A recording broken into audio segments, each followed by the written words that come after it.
I do not believe the use of this product is conducive to paying attention to driving. What I'm talking about, and they sent me one, and I would like to note it is still shrink wrapped, is the Auto Blow. So what this is, and it looks like a Cuisinart kind of. It does look like it's huge. First of all, it's huge. Like the size of, I mean, how big is that thing? I mean, it's, what do I have?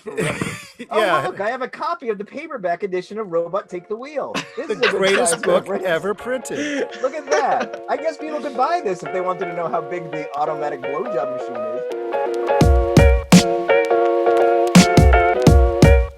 is. Welcome, everybody, to the Autopian Podcast, the absolute finest podcast you can hear on ham radio.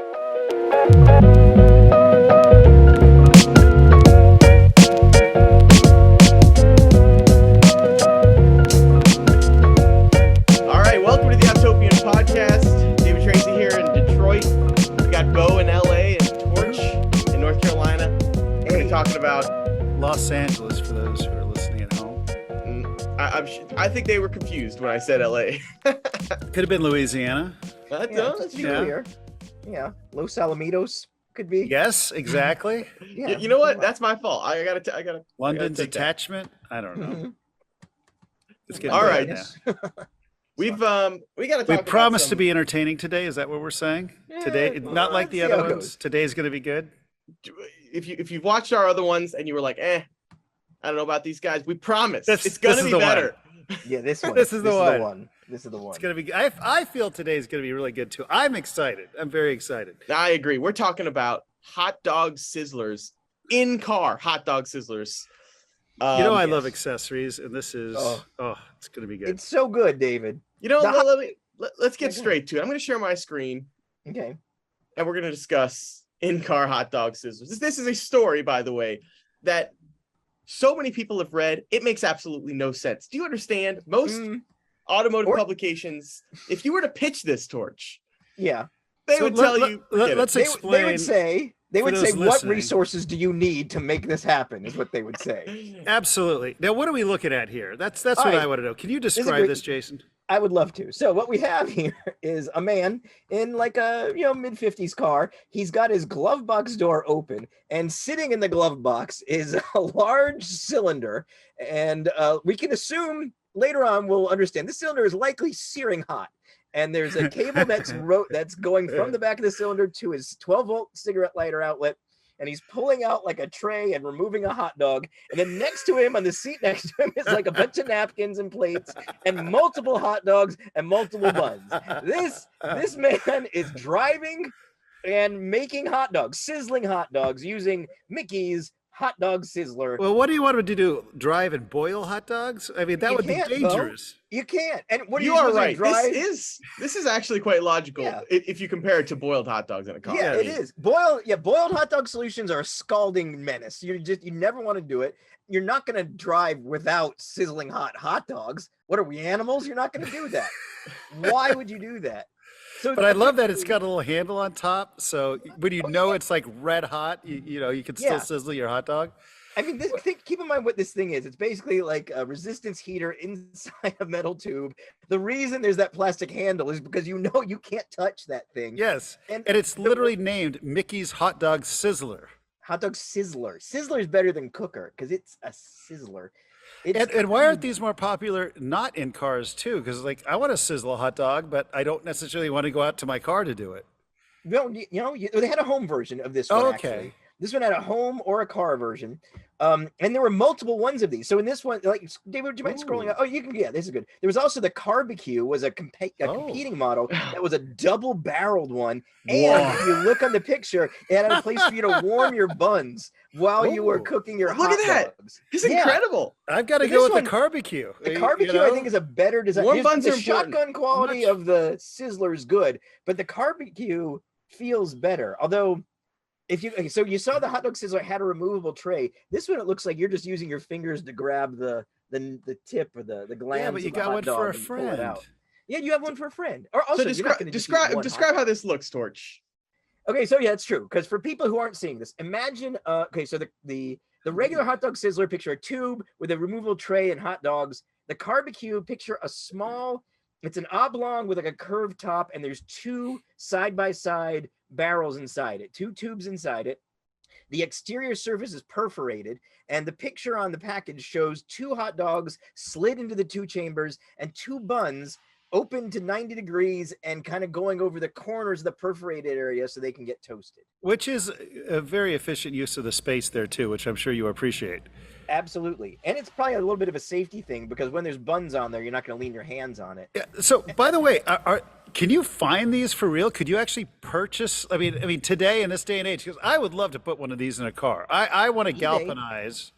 You think we can find one?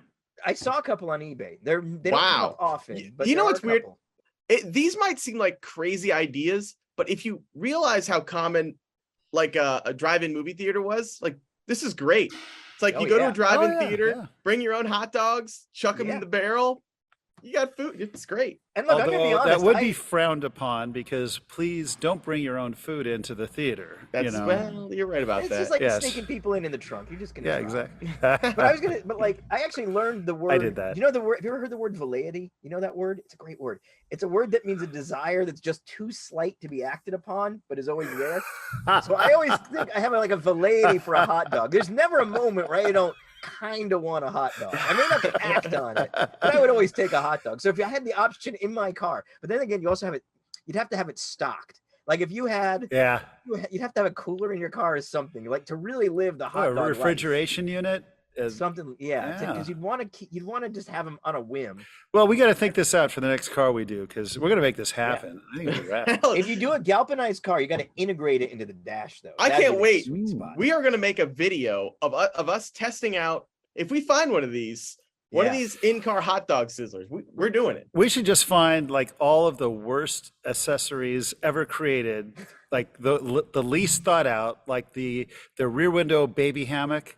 Oh, I've seen that. That. Of course, everybody knows about record players in cars. I mean, that was a brilliant move.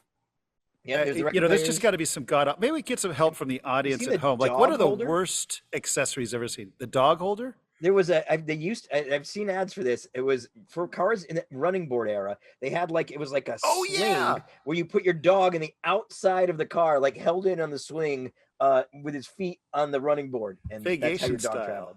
Hold on. Poor thing. Let me pull something up here. That was before animal cruelty was a thing, too. Yeah, that was before animals could feel terror.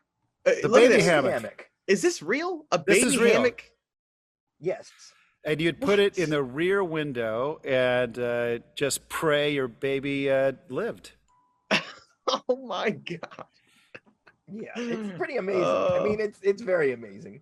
Especially when you think about how we are, like, I would get dirty looks for putting my kid in a good car seat, but in my old Beetle. Just going in city streets to and from. The idea of I'd throw him in a hammock, you would get. I loved your old Would It Baby stories. Those were amazing. Oh yeah, the Would It Baby. Yeah, I miss doing those. But he's check out this one. Look at this old Model T here. Traveling comfort. I don't know. That looks kind of like. I don't know. That looks kind of nice. I wouldn't mind that so too we're much. looking at the giant running boards on early 1900s cars. They just like a foot wide at least, right? Yeah. Those are huge. So what we're looking at is a picture of a little dog cage mounted to the running boards, and the dogs just. I don't know. I think most dogs would actually kind of dig this, right? I was going to say, I don't think this one seems cruel because I wouldn't mind being in that little cage. No. It's I mean, I think this one's fine. Dogs like hanging their heads out the window. All they want to do in a car is as much smelling as possible. That one's not bad. Yeah. The other one I saw was just like a hammock, which would seem a lot scarier. Yes, that would be terrifying. Yeah. All right, great stuff. We're gonna move. But we'd love to hear your worst accessory you've ever seen stories. We did Pimp My Ride, so I've seen some and created some really horrific ones, but I'd love to hear if anybody else has one. We're actually not going to move on from this topic. We're going to dial it back a little bit and talk about an accessory that BMW once offered from their dealerships. And then we're going to have Jason tell us the worst vehicle accessory possibly ever. He has one in his house. But before we get there, we're going to talk about this BMW thing here. Okay. So it turns out BMW once offered a trailer you could buy it from their dealership, The ultimate trailering machine. And that's, of course, it was a BMW, so it wasn't just like a piece of junk trailer. It actually had independent suspension. Cool. So Thomas wrote this piece. So the trailer, it's like an open trailer, but you could outfit it with a top, a little canopy. Yeah. It was it had BMW taillights. It was painted in Alpine white, BMW color. Had BMW wheels. Yeah. And look at the suspension on this. Independent suspension. Nice. It's kind of absurd. Look at this little motorcycle trailer. Is that what it was primarily for? No, but when you put it... Okay. But does the roof come off and become a little boat? If it did that, I'm in. It looks... You know what, Bo? You're right. Like, if you could flip it upside down, it would be a great boat. And we need to talk about... That's a whole other topic of boats. We'll get there, yeah. And we will but you remember the old 50s trailers, and that's what was ingenious about them, is the top of it would actually be a boat. So everything would be self-contained and you drove up. People were smarter back then. I think I even remember one that was like a roof rack carrier. Yes. That would flip upside down and become a little boat. Brilliant. Yes. Absolutely brilliant. What? Really? That was a thing? Oh, it was a real thing. We got to find it. Fiberglass, I think. So everybody had a boat? Everybody just had a boat trailer? That was Well, I mean, it was just an option you could get. Very cool. Wait, hold on. Back in the day. Let me know if any of these... Yes, there it is. That's even the color I was envisioning. See, this is incredible. Yeah, look at it. It's so just good. You know what? It makes perfect sense. You need the roof to be watertight. You might as well use the roof to be a boat. There you go. And it gives you extra height. It's such a good idea. Even the color, actually great. Look at that. I bet these go for bank right now. They're so cool. Oh, look at that. So what we're looking at, everybody, are these amazing 50s. It's like an aqua colored trailer, very 50s design, kind of, or 50s space age. But the roof is, picture an inverted rowboat is forming the roof of these camping trailers. And the back of the trailer looks like the back of the car too. Yeah, which, they have like always automotive charming and bumpers and fins. It's so good. Like I love things like that. Like I love when a house, like their mailbox is like a little version of the house. Like, oh, that's great. That I always love. I'm actually pro largemouth bass mailbox, but that's a different discussion. Yeah. Okay, Torch. Yes. Before we move on from the accessories, the absurd accessories. Yeah. Tell us about that device that you have. It's in a closet. House. Should I just grab it?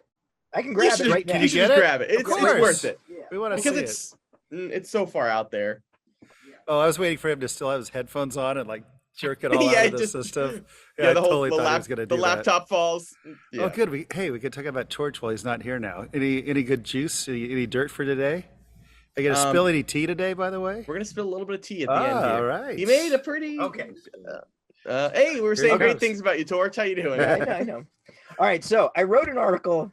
There was an article about this, or there's like a press release about this being operated in a Tesla using autopilot, which I would like to remind everyone is not fully self-driving. It's a level 2, meaning you have to pay attention the whole time. I do not believe the use of this product is conducive to paying attention to driving. What I'm talking about, and they sent me one, and I would like to note it is still shrink wrapped, is the Auto Blow. So what this is, and it looks like a Cuisinart kind of. It does look like it's huge. First of all, it's huge. like the size of, I mean, how big is that thing? I mean, it's, what do I have? For yeah. Look, I have a copy of the paperback edition of Robot Take the Wheel. This the is a greatest book ever printed. Look at that. I guess people could buy this if they wanted to know how big the automatic blowjob machine is. So it's pretty big. You can see by my you didn't say you said it was an an auto blow. That could mean a lot of different things, like air conditioning, hair drying. No, explain, Torch. Okay, so the thinking, this is a machine you plug into your car's cigarette lighter and you put your penis inside it, and then it does things to your penis that allegedly... Can you read the box? Yeah, the box is amazing. Okay, so... And someone gave this to you? The company sent it to me, I think in hopes I was going to test it. Look, I haven't done it yet just because the idea of putting my dick into something... I haven't done it yet. Looks like the router that I have, like the phone company gave me, just doesn't seem that appealing. Okay, but it says... normally I would be all about like, oh, I want to hear how this experiments. For some reason, I'm just not I don't want to visualize this in my head. I'm not sure I do either. And it says enjoy 10 different blowjob experiences. I don't know what that means. at 10 different speeds. Blowjob experiences. Does that mean like, behind the middle school? And then there's like, so other features in the back. We'll do a little juggling. One's a little slower, faster. Here's qualities of it. Is it lube? An interchangeable sleeve system. It's also powered by artificial intelligence. Oh my! It'd be great if it became sentient. Here's the question. Go ahead. Torch, do you plug this into an oil line in your car? Is it actively lubricated with the 10W30 from your engine? It might be. That'd be warm. Also, it doesn't say. It does say. Okay, it does say the least sexy thing I can imagine on something that you're going to put your penis in. It says all steel lead screw system. What the hell what does that even mean? Look, people who have that box in their possession and are just trying to rip the packaging off they don't care about lead screws. They don't care. It also says an industrial grade fan cooled motor system is designed for long-term use. So if you're worried, is this going to be like an heirloom? Can I pass it down to my kids and it'll still be operational? You're telling me that's an actively cooled device? Well, it's got a fan. I think it's just the motor's got a fan. Why? Well, it's got a blow. I mean, come on. Yeah, it's in the name. Oh my! There's so much more here. Dear God. Endless edging. What? No, it doesn't say that. Yeah, it does. Hold on. Right there. Endless edging. Speaking. Yeah, this is. There's something real. Oh, so many questions, but I don't know. The tagline. The tagline's amazing. It says Auto Blow AI uses artificial intelligence to give the perfect blowjob. What exactly is going on that it needs artificial intelligence? I don't know if I believe it. Does this thing have like a bunch of CPUs? But this is designed specifically to go in your car too, right? That was why they sent it to me. Yes, the reason they sent it to me is because this was designed. You put it. Yeah, I don't understand anything about this. I'd be curious to talk to our, local law enforcement to see if there's any issues with distracted driving. Yeah, I'm sure you would be if you got pulled over and just trying to explain to the cop what is going on when he rolls down the window. You're like wondering why is your dick in a router or a Cuisinart or whatever the hell it looks like. That's a weird question. Is it technically illegal? I'll bet in most states it would not be illegal. There's no law on the book for it. I got to share screen. Their website has, it's got an animation. Oh God! Look at this animation! Oh my God! It's like a stepper motor and a power screw. There's that lead screw they were talking about. There it is. Lead screw. It's a power screw, like a floor. This is a floor jack, basically. you are getting floor jacked. So, what does the artificial intelligence actually do here? That's a good question. Wow. Yeah, what is it? Yeah, is it getting feedback? Does it have It's got lubes and cleaners too, by the way. Cleaners. So. Oh, so you can clean it. So, Torch, when you're out next week, you're going to bring this thing, right? Yeah, absolutely. We can give it away to a reader. Full stroke. Look at this. It's a two-stroke. Looks like this is a two-stroke. Oh God! Oh, look at all these. Oh wait, there's like. Oh, look, the bottom stroke. Oh, that's what those lights are for on the front. It shows the different settings. Oh, Jesus God! Whoa! This is a complicated machine. It is a complicated. It's really complicated. Now, I feel like for this effort, you could just find. Will it send updates to Instagram and stuff? Oh, it should. Yeah, maybe. Maybe it'll dial into. Does it time it out? You can beat your high score, that kind of stuff. Are you sure this is for? So this one here says 110 volts. Does yours say 12 volts on it? They definitely showed a 12-volt one. Is this one? Anyway, and it's voice controlled. It is voice controlled. Yeah, I gotta get off. I don't know. I can't. I don't. I thought it was 12 volts. I mean, that was the whole point. Are they gonna make me have to get an inverter for it? Oh gosh. Yeah, the auto blow is an amazing thing. Dear God. Also, if you had this, you would hide it, right? Nobody's just leaving this on your table. Someone comes over. Some people have no shame. I wouldn't put it past a few people I know. Kind of creepily, the rubber insert is made to look like a little mouth. Anyway, let's move on. Well, that's not creepy. It's supposed to be. Yeah, does it say whose mouth it's meant to look like? Yeah. Sometimes they have stars that do special. G. Gordon Liddy's. This is the G. Gordon Liddy edition. Recorded, I was trying to think of the least likely person anybody would be. Oh wow. Okay, all right. Let's talk about boat cars. All right, let's talk about boat cars. Yes. Okay. How are we So going to yeah, start so I this hate out? to be okay. Here's the thing. I'll start because I wrote this article.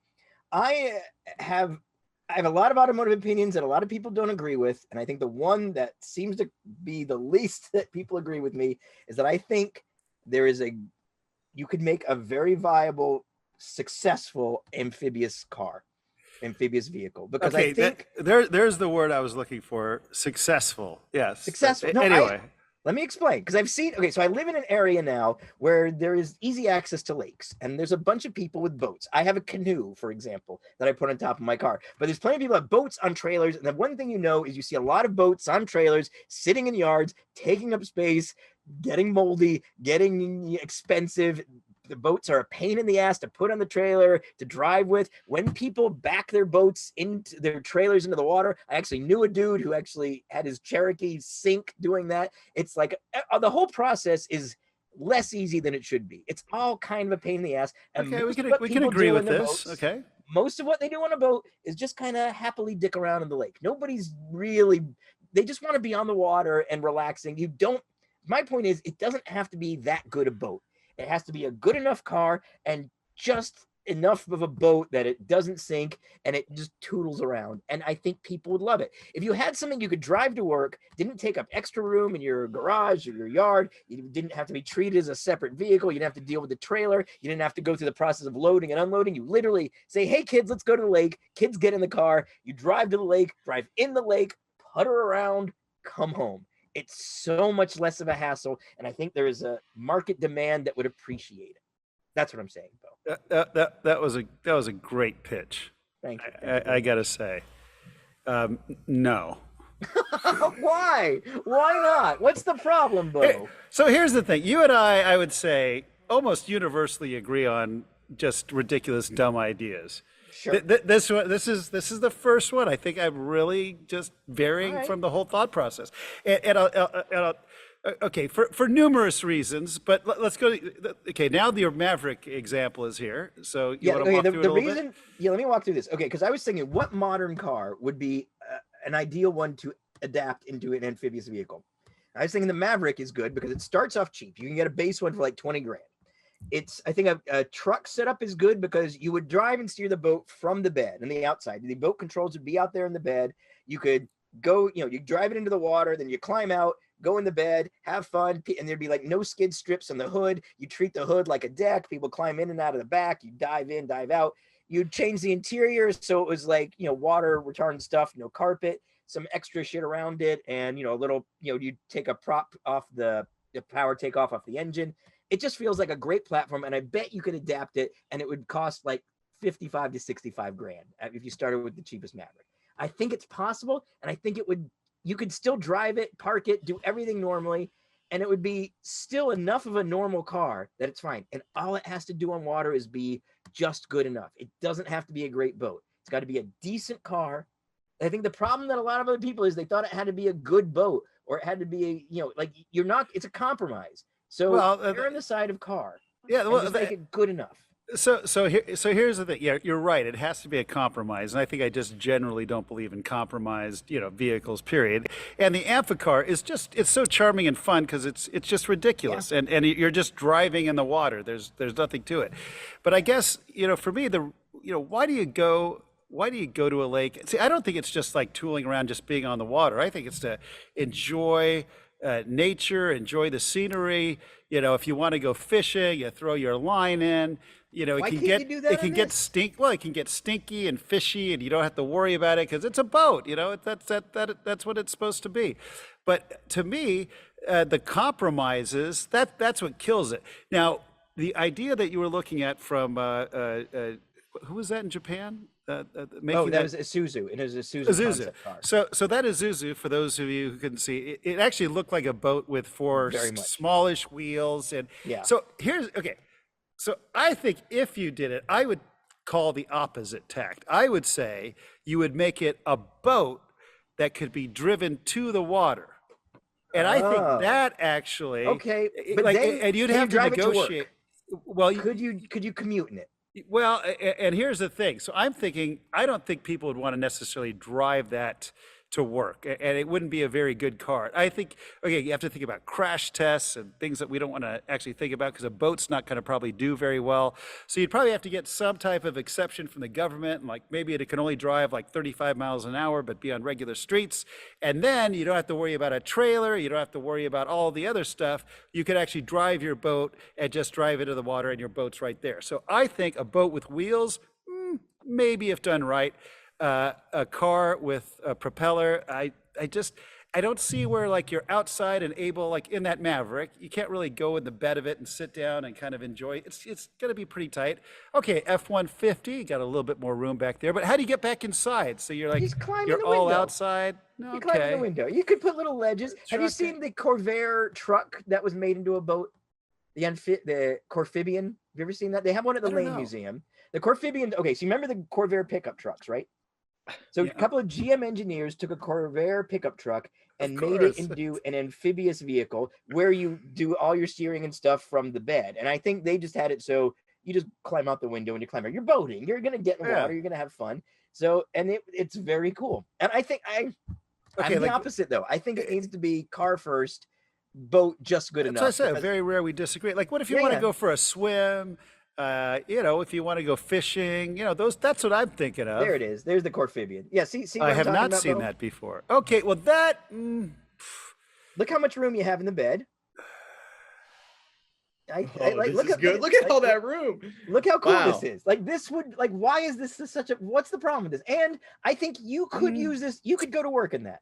You could drive it to work. It's probably as long as like a modern F-150. Okay, well, this one in particular, I'm going to give you a little bit on this one. I'm going to say you've done an excellent job of making your argument, but it took until I saw this thing. Okay, I'm fine with that.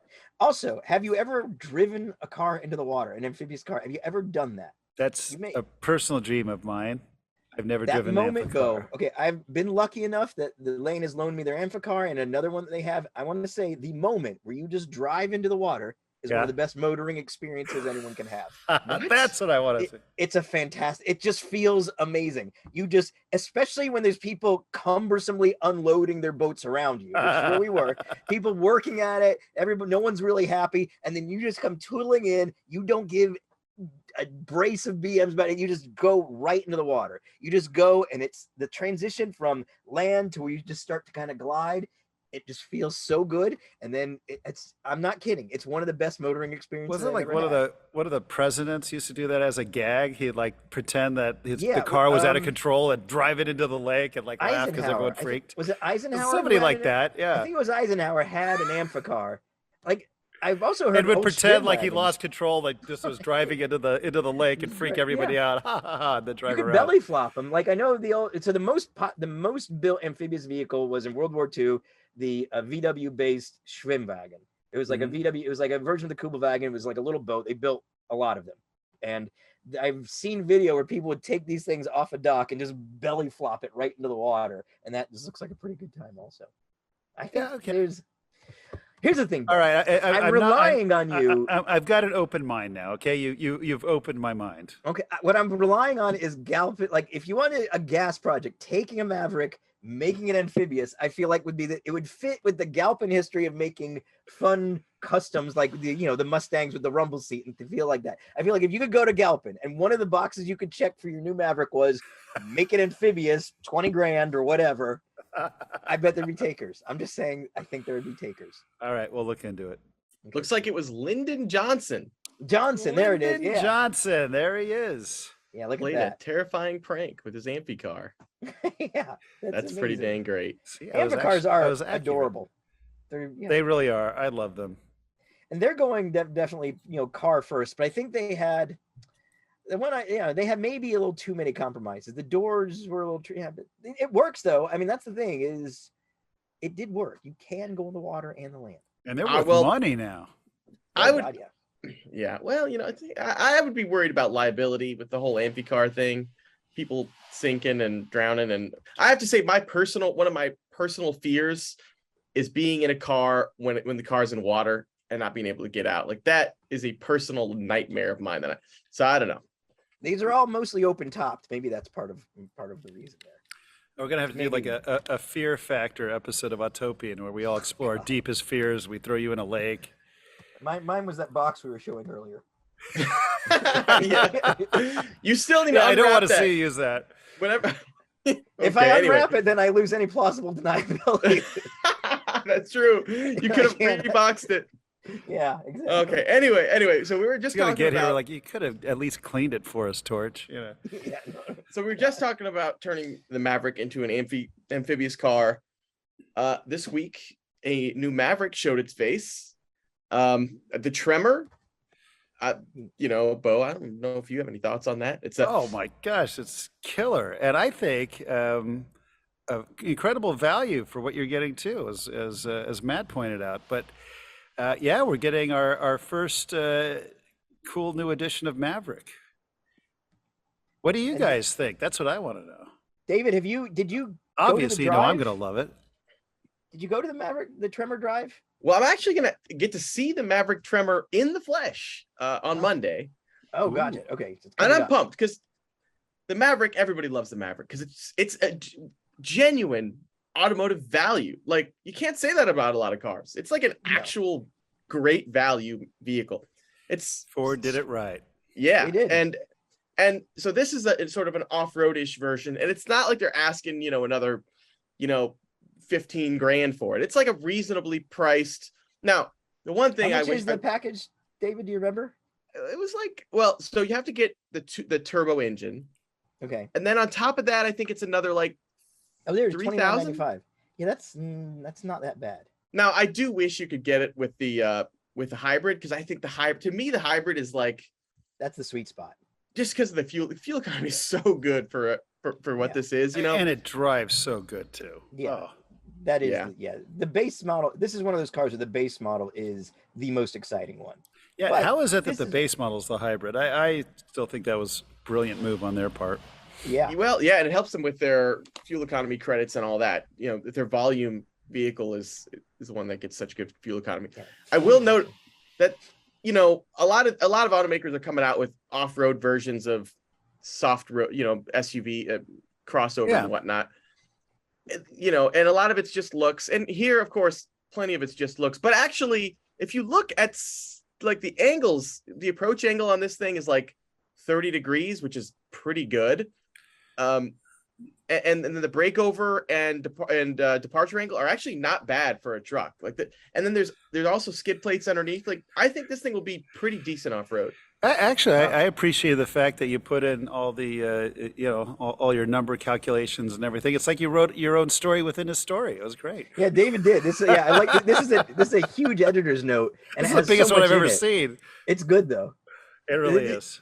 So they have it's a whole different piece under the bumper. That whole bumper unit's different, right, David? It's actually shaped different to get the angle they wanted. Yeah. This whole like lower front fascia, and I have to say, so the departure angle and breakover angle are not amazing, but when you're off-roading, the most important angle is the approach angle, because if you don't have approach angle, you can't just ram your front bumper into a hill until you get on top of it. It's just you have to get those front wheels onto the grade or obstacle, and once you've done that, you can use momentum to drag the belly over a crest or to drag the rear hitch onto something.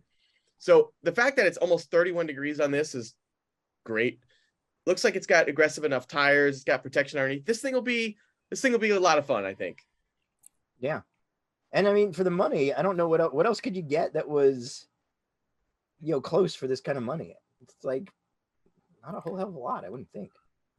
I don't know. Yeah. Well, yeah.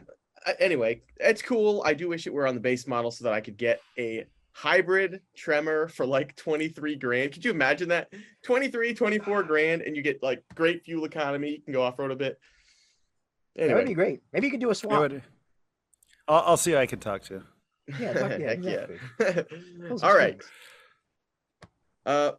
Other important things to talk about. Jason really wants to talk about commercial lighting. Okay. Yes, absolutely. I do want to talk about this. It's an important topic. Okay, so yeah, go ahead. Show them what we're talking about. All This right, is going to let's get people. By the way, if there's anyone pregnant watching this or people who can't deal with a lot of stimuli, you might want to leave the room now because we're going to talk about commercial truck lighting. So maybe put a the article in question. The article in question is Chevrolet redesigned its commercial truck headlight in such a confusing way. I had to get our designer to explain it to me. Yeah, and I should clarify. Technically, it's badged as a Chevy. This wasn't a Isuzu truck that's rebadged. It's really Isuzu's designers, but this they're is all in the same family. This is a big box truck. This is one of those cab forward industrial box trucks. You see them all over. Truck. Yeah, they're like not smaller than like a tractor trailer, 18-wheeler, but these things do a ton of work everywhere, moving all kinds of stuff. You've definitely driven by one today, even if you didn't notice it. And this is a pretty common one too. So what we've got is it's got a very flat face, and it's got these two light units that are kind of shaped like it's like a rectangle with an angled top. And the old one had these kind of clear light units, like a headlight unit and an indicator, and then the new one divides it up in a different way and has a different clear indicator, and then it's got a weird blanking panel at the top. It's just a lot of stuff going on, and none of it's cheap. They're expensive projector lights, and my question is, why are they bothering? And I just did a quick design of something that would be a plastic panel that fills the hole, and like a round off-the-shelf indicator, and a plain square sealed beam headlight, because fleet operators could keep that stuff in their like showrooms or in their warehouses. There it is. Nothing. You could buy those headlights at some supermarkets. Why isn't it like this? Why are they wasting money redesigning these fancy ass lights that nobody cares about? They're also right there in the corners. If something's going to get hit on this truck, it's going to be that light unit. Why put fleet operators out of like, 500 plus or more for a whole light unit when this whole thing that I just threw together could be like $20 at most? This is really upsetting to you. I'm sorry. Yeah, well, Jason, if I was near you, I'd give you a hug right now. I always will take a hug. That's very sweet. But Jason, we all know that when it comes to sealed beam headlights, Jason can get a little passionate. If it were up to Jason, we would go back to sealed beam headlights. Well, I'm not saying that. There are places where the styling opportunities by not sealed beam shaped headlights I love. However, I think there should be an easy aftermarket way to put sealed beams back into modern cars, because if you're like the third owner of like, say, a 2017 Volvo, those Thor hammer headlights, if you get in a minor fender bender, they're like $1,500-$1,700 each. They're gonna ruin you. But if there was a company that made plastic, you got to replace the entire unit too. You can't just do the little part that exactly. Right. It's a whole unit. It's not cheap. And the plastic ones, they fog over, and they're actually worse. They're worse than a sealed beam after 10, 15 years. There should be a company that just makes units that are plastic that fit the hole and just have regular sealed beams in there and cheap turn signal lenses. They could be made to look cool enough, and they would cost like $50 instead of $1,500. And I guarantee you there would be some people for whom that would make their lives appreciably better. And to be clear, fleet trucks. To be clear, to those who don't know, sealed beam headlights are the glass ones that you see on old cars. They're either round or the rectangular, and every car they had basically two options for headlights: round or square, and that was it. Ford until it was a Lincoln. They were rectangles. The first one. Unless that's a version of square. Rectangle. I think that's what I meant. But I think Lincoln was the first one to do a shaped headlight in America. They were around in Europe longer, and then the Taurus made them really popular. That's what kind of killed them. But for some applications, I just think they make more sense. And a commercial truck, why would you have an expensive light unit in a commercial truck? Well, you still want even commercial trucks to be somewhat appealing and not completely ugly. To the point I don't think it's any uglier. Well, that's a point well taken. But what was like the Nissan van that was like the ugliest van of all time? The one with the long hood? Yes, like completely everything wrong about it. See, that's a commercial vehicle that is so ugly. Yeah.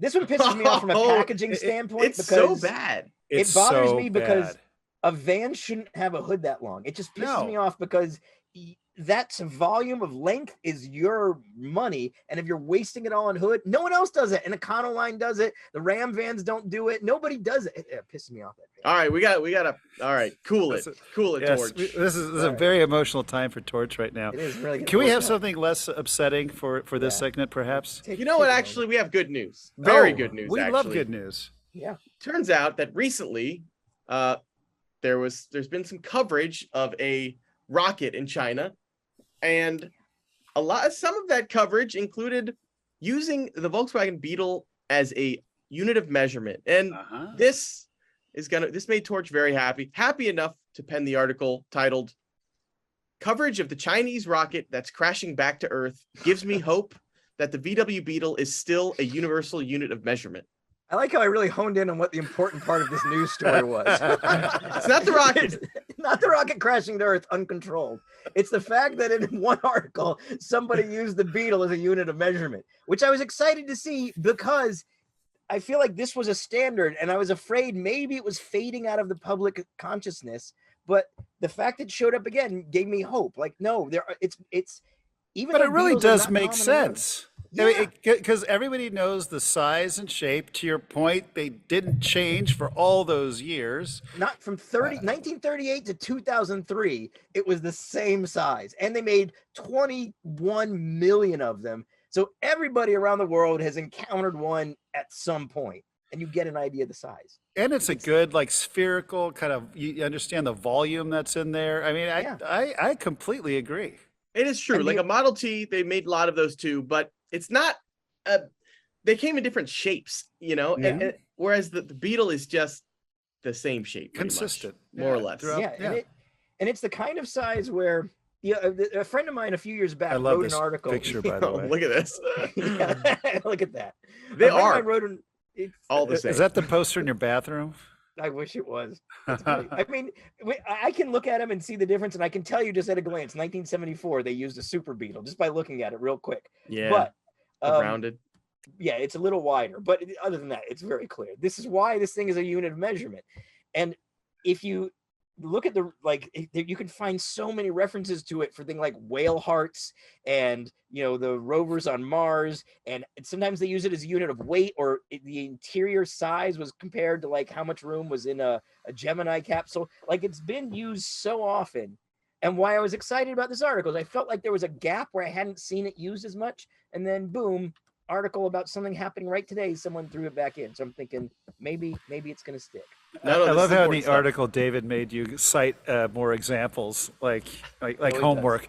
Have you cited enough examples in your essay? Well, because I wasn't convinced that it was like.